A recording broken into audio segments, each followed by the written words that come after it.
2, 4,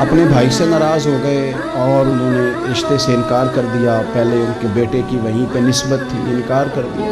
کئی لوگوں نے ان سے کہا, میں نے بھی کہا, تو وہ کہنے لگے پیر صاحب عزت بڑی کرتا ہوں آپ کی, لیکن میں مرد ہوں, ایک دفعہ نہ کر دوں تو پھر ہاں نہیں کیا کرتا. تو میں نے اس صاحب سے کہا, میں نے کہا یوں نہ کر, اگر صبح قیامت تیرے بارے میں کوئی سخت فیصلہ آ جائے اور رب کو منانا ہو کسی مقام پر تو کیا کہے گا؟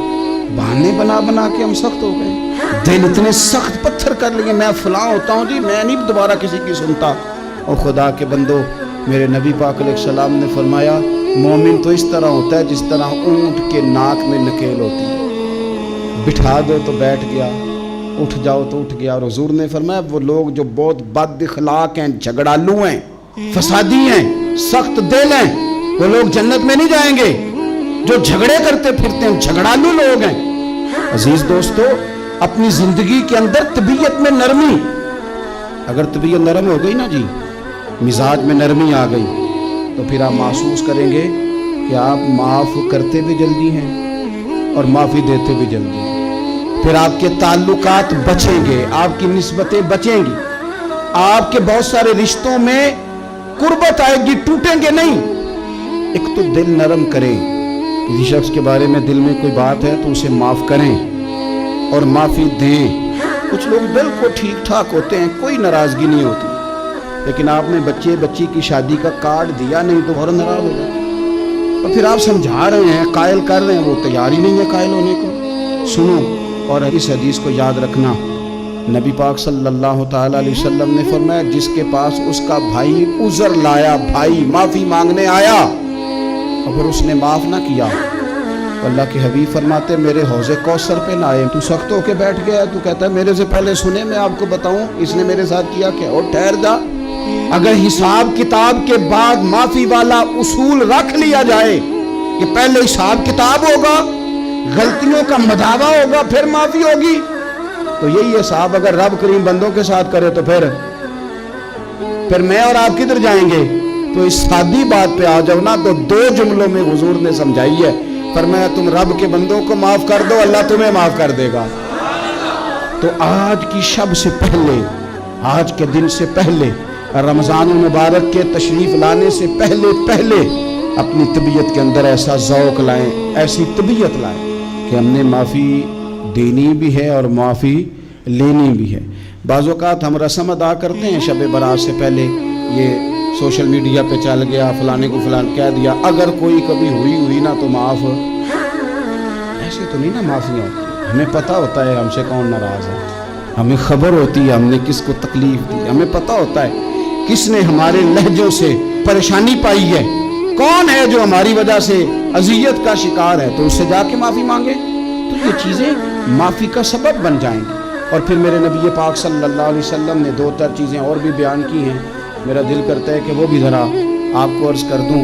حضور سید عالم علیہ السلام نے نا جنت میں لے جانے والے جب اعمال بیان کیے تو حضور علیہ السلام نے فرمایا کہ ایک تو زکوٰۃ صحیح ادا کرنا, شرک سے بچنا, توحید پہ قائم رہنا, اور زکوٰۃ ٹھیک ادا کرنا, اور اپنے رشتہ داروں سے اچھا سلوک کرنا, جنت میں داخل ہو جاؤ گے.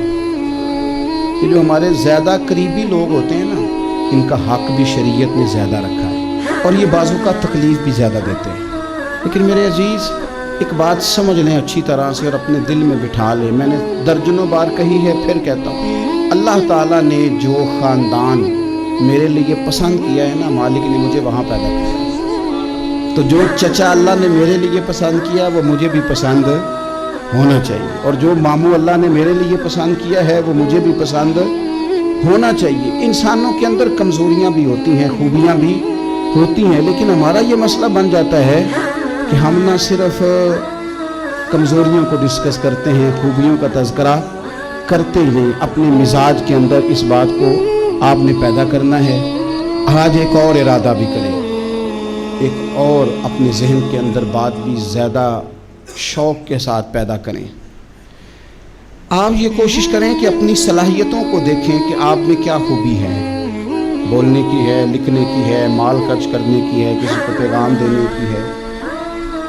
مسجد نبوی شریف میں ایک بی بی صرف جھاڑو خالی دیتی تھی، بیمار ہو گئی تو سرکار تیمارداری کرنے گئے اور صحابہ نے حضور کو اطلاع دیے بغیر تدفین کر دی، جنازہ پڑھا دیا، تو حضور نے قبر پہ کھڑے ہو کے دوبارہ جنازہ پڑھایا۔ اپنے وجود کو بیکار نہیں رکھنا، اس سے کوئی کام نہیں۔ اللہ فرماتے ہیں افحسبتم انما خلقناکم عبثا وانکم الینا لا ترجعون، فرمایا تم کیا سمجھتے ہو ہم نے تمہیں بیکار پیدا کیا ہے، اور کیا سمجھتے ہو تم نے لوٹ کر ہمارے پاس آنا نہیں؟ ایک ذرہ بھی تو بیکار نہیں ہو سکتا، لہذا میں کسی شخص سے بیزار نہیں ہو سکتا۔ اپنی اس صلاحیت کو ضائع نہ کریں۔ ہم نہ بہت سارا وقت ضائع کر رہے ہیں، ادھر ادھر موبائل کھول لیا، دیر تک فلانی چیز دیکھی، پھر فلانی دیکھی، پھر فلانی بحث کی۔ اپنے آپ سے نہ کچھ کام لیں، کچھ خدمات کریں۔ ہم زیادہ وقت لوگوں کا انٹرویو کرنے میں ضائع کرتے ہیں، دوسروں کی تفصیلات حاصل کرنے میں وقت ضائع کرتے ہیں، لوگوں کا دھیان رکھنے میں وقت ضائع کرتے ہیں۔ آج کے بعد اپنا دھیان رکھنا ہے، اپنی صحت کا دھیان رکھنا ہے، اپنے معاملات کا اپنے اوپر تھوڑی توجہ دینی ہے، کوشش کرنی ہے کہ کس حد تک ہم اپنی صلاحیت سے فائدہ لے کے کسی کا کچھ نفع کر سکتے ہیں تو وہ نفع کریں، اپنے وجود کو نفع بخش بنائیں۔ حدیث پاک سنیں گے تو آپ محسوس کریں گے کہ اللہ کتنے اجر دینے والا ہے۔ نبی پاک علیہ السلام نے فرمایا جس نے دین کے رستے میں اتنی دیر بھی قتال کیا، لڑا اتنی دیر جتنی دیر اونٹنی کا دودھ دھونے میں لگتی ہے، اتنا تھوڑا وقت بھی دین کے لیے اگر کوئی نکلا، جد و جہد کی، قتال کیا، لڑا، فرمایا اس بندے کو بھی اللہ جنت عطا فرما دے گا۔ اتنا تو کام کرے گا، اتنا تو کام کرے۔ اور حضور علیہ السلام نے رغبت دلائی، یعنی جتنا بھی عمل، حضور فرمانے لگے کسی عمل کو چھوٹا نہ سمجھنا، کچھ نہ ہو سکے تو اپنے بھائی سے مسکرا کے میلی لینا، اللہ اس پر بھی صدقے کا ثواب عطا کر دے گا۔ اور نبی پاک علیہ السلام نے فرمایا دوزخ سے بچ جاؤ صدقہ دے کے۔ خیال آتا تھا یا رسول اللہ کتنا کو دیں، تو فرمایا خشک کھجور کا ایک ٹکڑا، یعنی پوری کھجور بھی نہیں، خشک کھجور کا ایک ٹکڑا بھی خیرات کر کے بچ سکتے ہو تو وہ کر کے ہی صدقہ دے کے اللہ کے عذاب سے بچ جاؤ۔ معنی کیا ہے ان ساری روایتوں کا کہ کچھ کرو تو صحیح نہ، کچھ کرو تو صحیح نہ۔ ہمارے ایک بزرگ تھے تو کرونا کے دنوں میں انہوں نے ایک جملہ کہا، کہنے لگے یہ کرونا پتہ تمہیں کیا کہنے آیا ہے؟ کہنے آیا ہے کہ بیماریاں آ رہی ہیں، حالات خراب ہیں، یہ کرونا نہیں، یہ کہتا ہے کچھ کرو نا، کچھ اللہ اللہ کرو نا، فارغ نہ بیٹھو، دیکھو کیسے لوگ ڈھیروں کے ڈھیروں اب جا رہے ہیں۔ اب کچھ کرنا ہے انشاءاللہ تعالی، اب کچھ وقت ضائع نہیں کرنا، اور زندگی میں کچھ، میں کہہ چکا ہوں کہ ایک بندے کو بھی اللہ نے بیکار نہیں پیدا کیا، ہم نے خود اپنے آپ کو بیکار کر لیا۔ اپنے آپ کو بیکار نہ کریں۔ جب رب کہتا ہے فحسبتم انما خلقناکم عبثا، کیا تم سمجھتے ہو میں نے تمہیں بیکار پیدا کیا؟ آپ لوگ بڑے کام کے ہیں، بس اپنے آپ کو پہچانے۔ اقبال کہنے لگے عجب نہیں کہ خدا تک تیری رسائی ہو، اور تیری نظر سے تو پوشیدہ ہے آدمی کا مقام، تو بندے کو نہیں سمجھ سکا تو وہاں تک تو کیسے جائے گا؟ اپنے آپ کو پہچانے۔ یہ جو کہتے ہیں نا مجھ سے کچھ بھی نہیں ہوتا، ناراض تو نہیں ہو جائیں گے؟ یہ کچھ کرنا نہیں چاہتے، یہ صرف ادھر ادھر دھیان رکھ کے ایک فوٹو چڑھا کے ادھر بھاگ ادھر اپنے نفس کو راضی کرتے ہیں۔ نفس بس کہہ رہا ہے آج یہ کر لو تو وہ کر لیا، ادھر دیکھ لو تو ادھر دیکھ لو۔ اس سے نکلیں، مثبت، مضبوط، مستحکم ارادے کریں اور پھر چل نکلیں۔ لڑنا شرط ہوتا ہے، جیتنا شرط نہیں ہوتا۔ تاریخ یہ نہیں دیکھتی کہ جیتا کون کون، تاریخ یہ دیکھتی ہے کہ لڑا کون کون، میدان میں کون کون رہا۔ اللہ بدر میں کامیابیاں دیتا ہے، احد میں کئی دفعہ کہتا ہے واپس پلٹو، خندق آئے گی تو پھر کامیابیاں مل جائیں گی، خیبر آئے گا تو پھر کامیابیاں مل جائیں گی۔ تو اس لیے ہمیشہ جیتنا ہی ضروری نہیں، لڑنا ضروری ہے۔ ہمت کریں، کوشش کریں۔ اللہ تعالیٰ آپ سب کو جزائے خیر عطا فرمائے۔ آخر دعوانا ان الحمدللہ رب العالمین۔